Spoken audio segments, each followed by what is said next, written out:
नमस्कार दोस्तों। आप जानते हैं कि चीन के साथ 8वें दौर की कोर कमांडर लेवल की बैठक हुई और सुनने में ये भी आ रहा है कि पर्दे के पीछे भी राजनयिक प्रयास चल रहे थे, दोनों ही तरफ से चल रहे थे और अल्टीमेटली इस पर सहमति बनी कि 3 चरणों में दोनों देशों की सेनाएं 30-30% करके पीछे हटेंगी।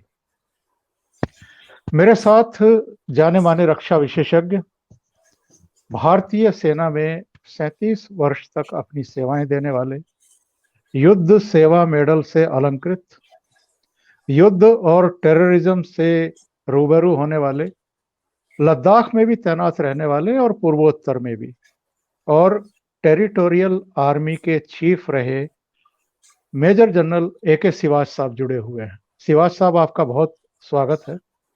बहुत मेहरबान। सिवाच साहब, एक तो हमारे दर्शक ये समझना चाहेंगे कि चीन और भारत के बीच जो ये सहमति बनी है, इस पर क्या भरोसा किया जाए? चीन पर भारत क्या सहज तौर पर भरोसा कर सकता है? बिल्कुल चौधरी साहब, आपकी जो पॉइंट है बड़ा जायज है। पहले हमें समझना पड़ेगा कि अभी प्रॉब्लम क्या है। देखो, भारत और चीन के बीच में जो आपको मालूम है कि मई 2020 में चीन हमारे इलाके में आ गया है। जो हम परसीव लाइन ऑफ कंट्रोल करते हैं, कहीं ना कहीं उसमें अंदर आ गया है। और वो है 3 इलाके हैं जो कि आप बांट सकते हो पूरे ईस्टर्न लद्दाख को, जहां पर चीन आया। एक तो वो है देपसंग का इलाका, एक है वो गोगरा हॉट स्प्रिंग और जो गलवान का इलाका, और तीसरा है आपका पेंगेंगसो का इलाका। अभी जो है चीन अभी देपसंग के अंदर, जहां वो प्लेन है देपसंग के जिसको बोला जाता है, जहां से 1962 में भी लड़ाई स्टार्ट हुई थी और 2013 में भी वो चुम्बर में आया था। तो वो करीब करीब हमारी पेट्रोल पॉइंट है, पेट्रोल पॉइंट नंबर 10 से 13, जो कि उनमें वो आके बैठा है और हमारे की पेट्रोलिंग नहीं करने जा रहा। तो कह सकते हैं कि इनकर्शन की है 7 से 8 किलोमीटर अंदर, और उसके बाद उसकी जो नॉर्थ से साउथ उसकी जो लेंथ होगी अबाउट 30 किलोमीटर, और जी, ईस्ट टू वेस्ट होगी 7 to 8 किलोमीटर। वो वहां पर हमें पेट्रोलिंग नहीं करने दे रहा। तो एक प्रकार से हम ये मान सकते हैं कि चीन वो वहां इलाके में आया है, और वो आया है, वो आया है उस इलाके तक जिसको वो बोलते हैं क्लेम लाइन 1959 की है, जो चौवन लाइन ने प्रेजेंट की थी। तो वो वहां तक आया चूमर के इलाके के अंदर, आपका देपसंग के इलाके के अंदर। अब जो आगे बात आपकी गोगरा और उसके बाद हॉट स्प्रिंग और गलवान, वहां पर जहां चीन आया था, किसी हद तक वो वापस पीछे चला गया है। और इसके बारे में ऐसा लगता है कि बातचीत हुई है और उस पे अभी कोई ऐसा मतभेद नहीं है। तीसरी जगह है आपका पेंगेंगसो में, एक है नॉर्थ पेंगेंगसो और एक है साउथ ऑफ पेंगेंगसो। जो नॉर्थ ऑफ पेंगेंगसो में है, उसके अंदर वो जो फिगर 8 आती है, जो कि पहाड़ से निकल के और फिगर की शेप में रिज लाइन जा रही है पेंगेंगसो लेक में। पेंगेंगसो लेक जो है, पेंगेंगसो जो लेक है, वो करीब करीब 135 किलोमीटर लंबा है, और ये 35 किलोमीटर भारत में है, और और उसके बाद बाकी हिस्सा जो है ये चीन में, मतलब 45 किलोमीटर हमारे पास है और 90 किलोमीटर के करीब ये चीन के अंदर है। और इसी के नॉर्थ में पहाड़ी आ रही है, पहाड़ियों से रिज लाइन जा रही है, जिनको हम फिंगर बोलते हैं। वो जो फिंगर है वो 1 से 8 तक है। फिंगर 1 हमारी तरफ है और फिंगर 8 है चीन की तरफ। हम कहते हैं कि हमारी जो line of actual control finger 8 तक जाती है, और चीन कहता है नहीं, उनकी जो लाइन ऑफ कंट्रोल फिंगर 4 पे जाती है। और हम पेट्रोलिंग करते थे 8 तक और वो पेट्रोलिंग करते थे 4 तक, अब से पहले, जो मई 2020 से पहले। मगर 1999 में जब कारगिल का युद्ध हुआ, तो उन्होंने उस युद्ध का फायदा उठाते हुए कि हमारा ध्यान पाकिस्तान की तरफ था, तो एक रोड भी बना ली थी फिंगर 8 से लेके फिंगर 4। और वो ये अभी जो आए मई 2020 में वो फिंगर 4 पे आके बैठ गए। इसका मतलब फिंगर 8 से घुस के फिंगर 4 पे आ गए और इसका मतलब इनकर्जन कर ली और उसको अपना जमावड़ा बढ़ा लिया, हेलीपैड बढ़ा ली, डिफेंसेस बना ली। और इसके बाद जो था, अब इस टाइप की सिचुएशन थी। इसका मतलब चीन जो है डेप्सांग के इलाके में आया, 7 से 8 किलोमीटर की इनकर्सन की, 30 से 40 किलोमीटर की लेंथ में, जो कि हमारी पेट्रोलिंग नहीं करने जा रहे, सर्वेलेंस डिवाइसेस उसने लगाए, अपने कुछ पोस्टें बनाई। और इसी प्रकार से गलवान, हॉट स्प्रिंग और गोगरा में आया और वहां से वो कहीं ना कहीं वापिस चला गया। गलवान के अंदर आपको 15-16 जून को जो रात को हुआ, जिसमें हमारे 20 जवान वीर गतिक हुए और कम से कम चीन के 100 के करीब जवानों को मौत के घाट उतार दिया। तो वहां पर मुझको लगता है कि बातचीत होने के बाद स्थिति बिल्कुल नॉर्मल है कि वहां पर वो वहां चले गए जहां जाना था। मगर जो साउथ पेंगेंगसो में है वो है फिंगर 8 से फिंगर 4 में आ गए और उन्होंने अपनी पोस्टें बढ़ा ली और इस प्रकार से स्थिति चल रही थी। मगर 29-30 अगस्त को हमने पासा बदल दिया। 29-30 अगस्त को हमने south of Pangong Tso class range है जिसकी हाइट्स हैं उनको जाके पकड़ लिया और वो एक बहुत ही स्ट्रेटेजिक मूव था। और मैं कहता हूं लड़ाई का इस साल की जो लड़ाई लद्दाख का, उसका सबसे स्ट्रेटेजिक मूव वो था कि हमने बिना सरप्राइज खोए हुए ये हाइट पकड़ ली, पूरा जो छोटा क्लास रेंज है जिसके अंदर मगर हिल, गुरंग हिल, रिजिंगला और स्पांगुर गैप था। अब हुआ क्या, इसके पकड़ने से आपका जो चशूल मोल्दो बाउल है वो आपके कब्जे में आ गया। स्पांगुर गैप जो है जहां से चीनी 1962 में आए थे वो हमारे बिल्कुल अंडर कंट्रोल आ गया। और कहीं ना कहीं जहां से चीन आके 62 से युद्ध किया था स्पांगुर गैप से, और उसके बाद वो जा सकते दमचौक भी और कहीं ले में भी जा सकते थे, उसको भी हमने बंद कर दिया क्योंकि हम डोमिनेट कर रहे हैं और हमारी ऐसी स्थिति होगी हम चीन की तरफ जा सकते हैं। तो इस हालात के अंदर अभी चीन जो है एकदम घबरा गया और चीन को ऐसा लगा कि ये एक मास्टर स्ट्रोक इंडिया ने किया और उससे हमारी स्थिति बहुत मजबूत होगी साउथ ऑफ पेंगेंगसो। और इसके साथ साथ हमने 29-30 के अगस्त के बाद एक और बहुत अच्छा काम किया। हमने नॉर्थ ऑफ पेंगेंगसो में जहां वो फिंगर 4 से लेके फिंगर 8 पे आके बैठ गया, जो हमारा इलाका था, जो हम परसीव करते हैं, हमने फिंगर 4 में जो वहां उसकी सबसे बड़ी चोटी थी उससे भी बड़ी एक चोटी पकड़ ली और जिसको बोलते हैं ग्रीन टॉप, तो उसको भी डोमिनेट किया। अब ऐसी स्थिति में बातचीत चल रही थी और इसके बाद हुआ क्या, कोर कमांडर की मीटिंग 1, 2, 3, 4, 7 हो गई और 8 के करीब अभी हो चुकी है। और हुआ क्या कि दोनों की दोनों जो फौजें थी वो लगे हुए हैं आमने सामने, दोनों ने अपने टैंक भी लगा लिए हैं, आरटी गन्स भी लगा लिए हैं, अपनी डिफेंसेस भी बना ली हैं और अपनी तैयारी भी कर ली है, दोनों की एयरफोर्स भी लगी हुई है।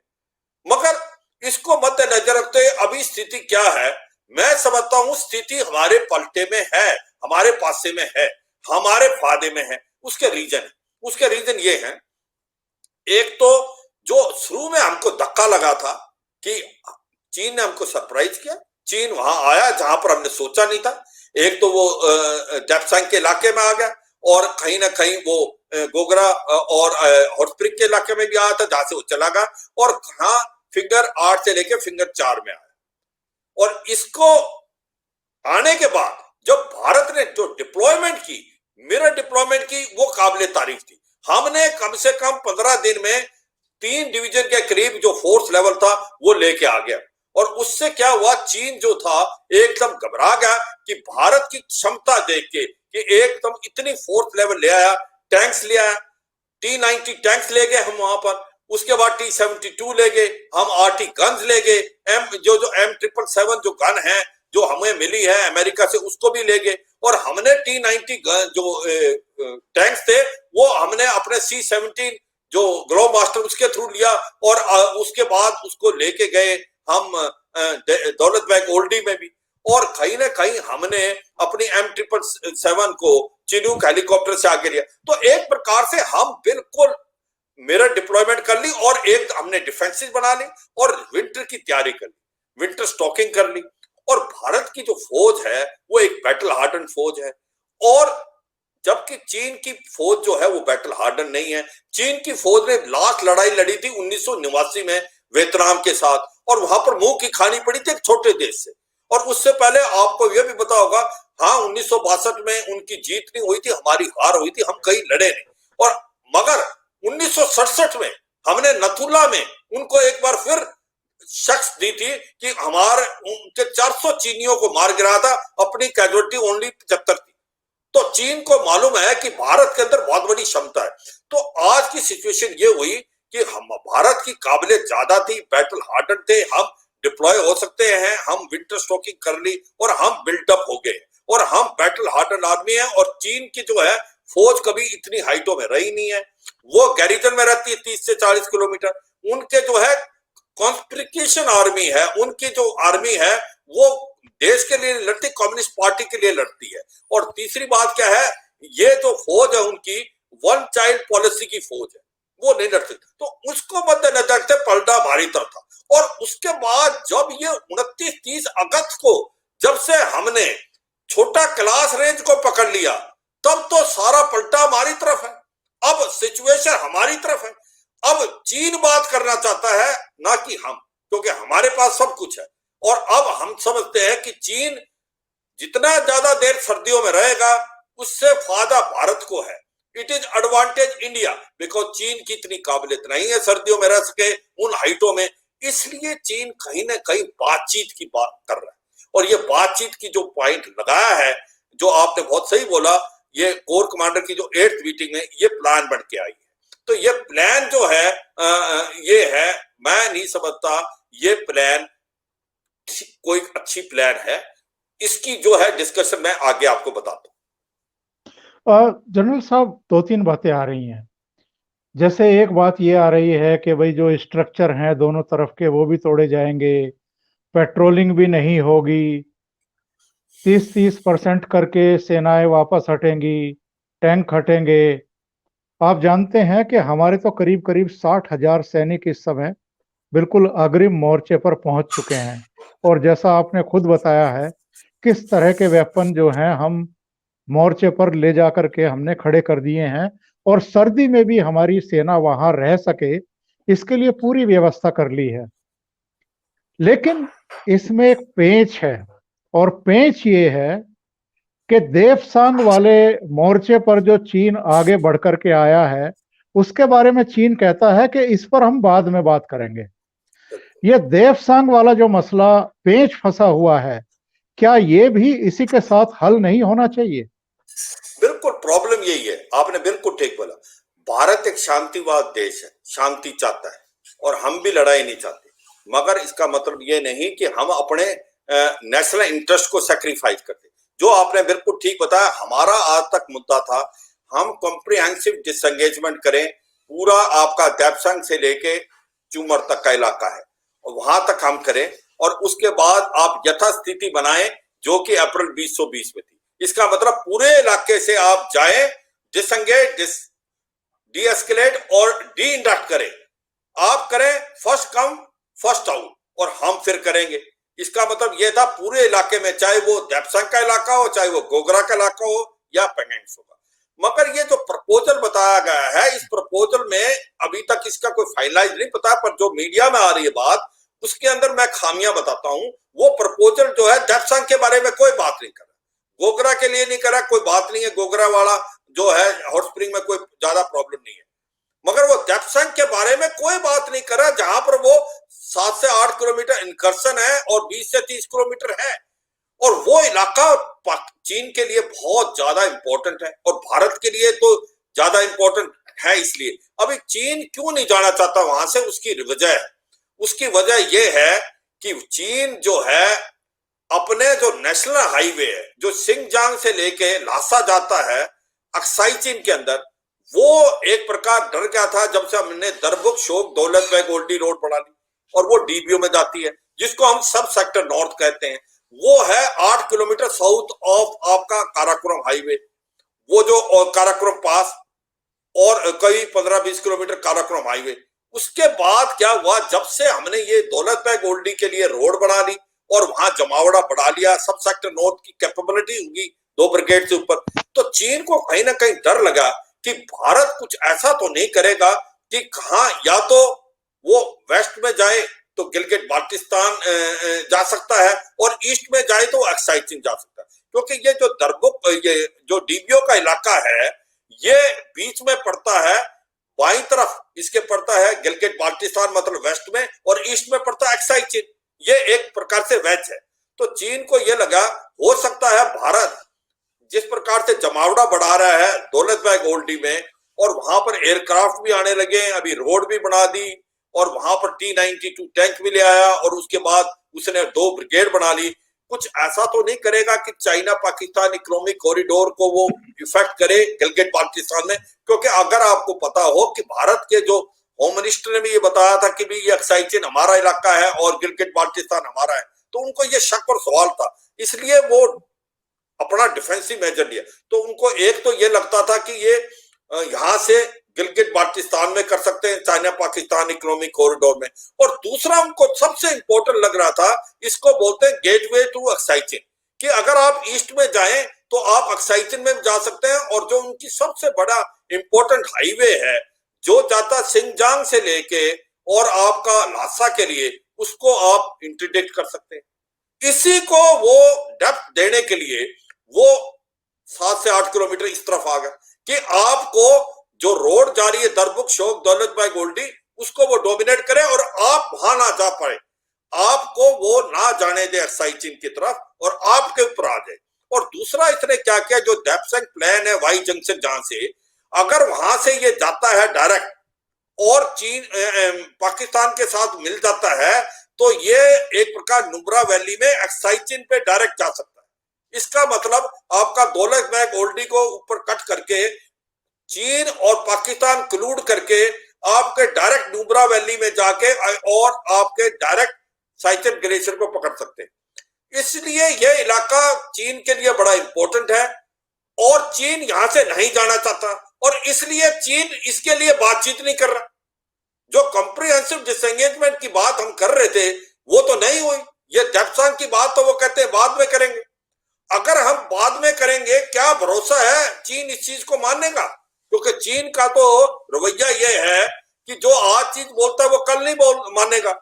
जब हम डी इंडक्शन कर रहे हैं तो हम जब तक डेप्सांग के इलाके की डी इंडक्शन और डिसएंगेजमेंट की बात नहीं हो तब तक कोई मतलब नहीं है।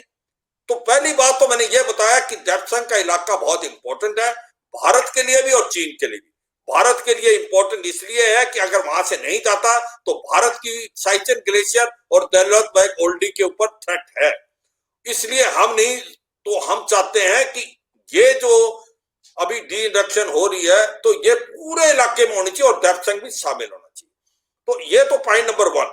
पॉइंट नंबर 2, जो बात कर रहे हैं पेंगेंगसो की, हम क्या मिल रहा है और क्या खो रहे हैं। पेंगेंगसो में हमने मिल रहा है कि वो फिंगर 8 से फिंगर तक 8 में चले जाएंगे, फिंगर 4 से, क्योंकि अभी वो फिंगर 4 पे और फिंगर 8 में चले जाएंगे। मगर हम भी तो फिंगर 4 से लेके फिंगर 2 और 3 के बीच में धन सिंह थापा जो पोस्ट है वहां जाएंगे। तो हमें तो क्या मिला? कुछ नहीं मिला कि चीन जो है 4 से 8 तक का, 8 तक तो हमारा था, तो 8 से लेके 4 तक बफर जोन हो गया कि दोनों के दोनों कोई पेट्रोलिंग नहीं करेगा। और इसका मतलब आप तो बिल्कुल नीचे पहुंच गए हैं फुट हिल्स में धन सिंह थापा हट में, और अगर कल को कुछ होता है तो चीन तो फिंगर 8 से फिंगर 4 आने में 1 घंटा लगाएगा, मगर आप वहां नहीं पहुंच सकते।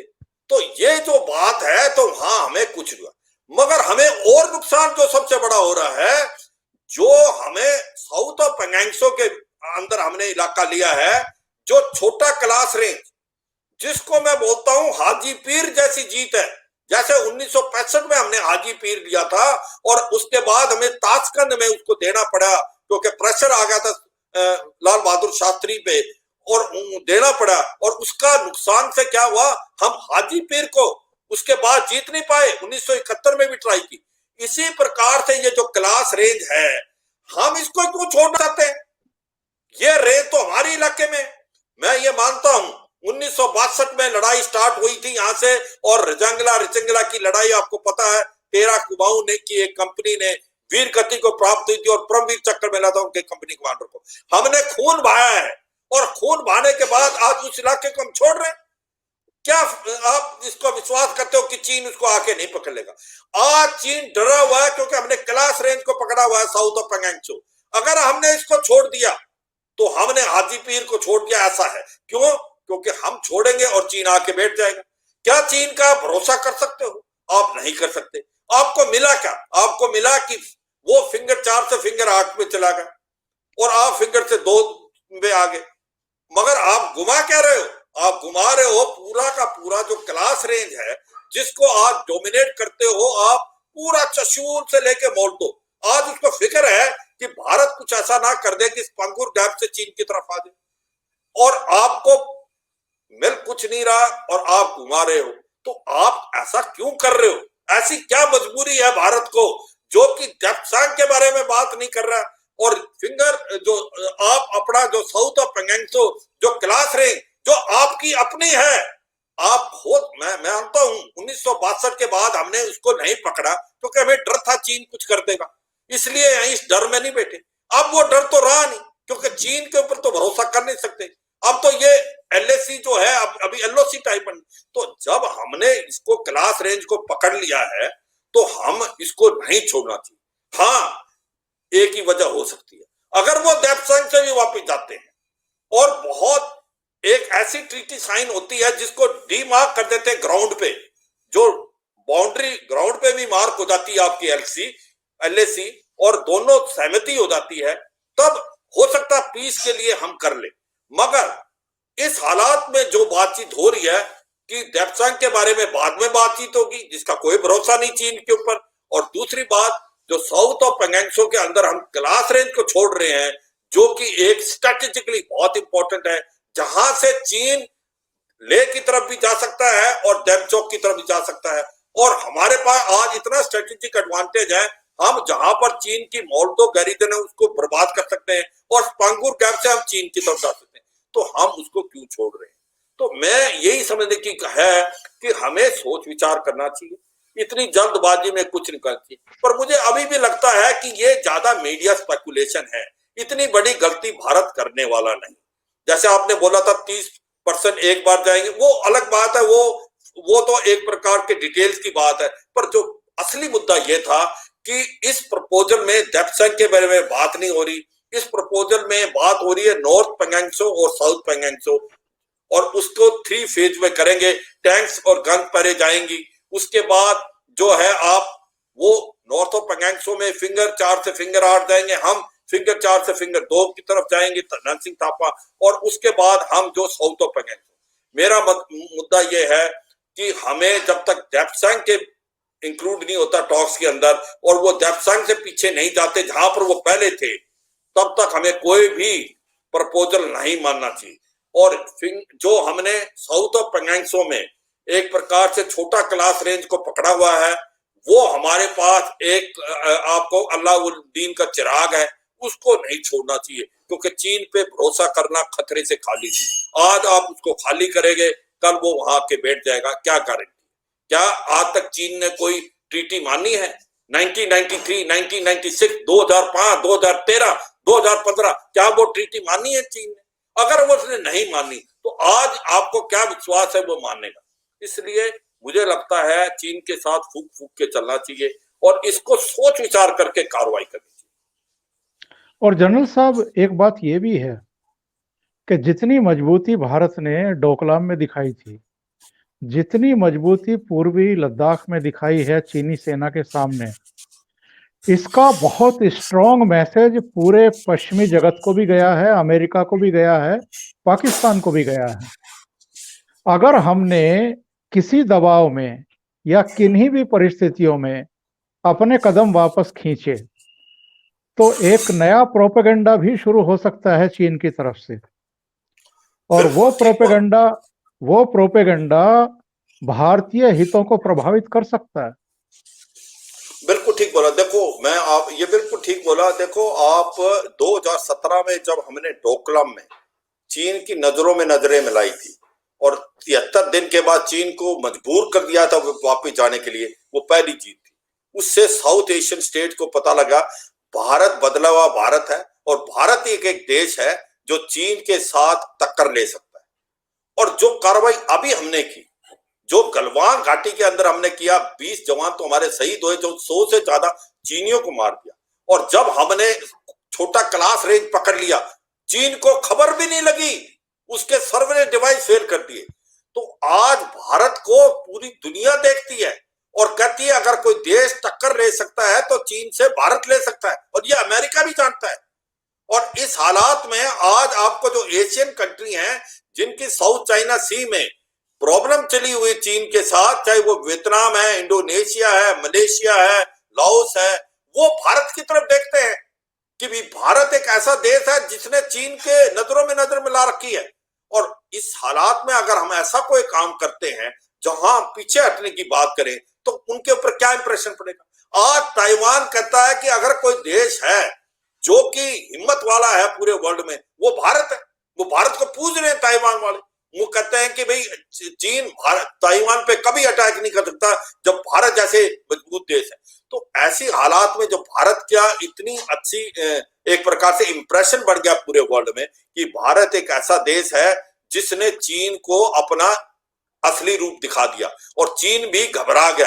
और अमेरिका भी इसको जानता है कि अगर कोई चीन के साथ एक प्रकार से नजर मिला सकता है इस एशिया के अंदर या इंडो पैसिफिक में, वो भारत है।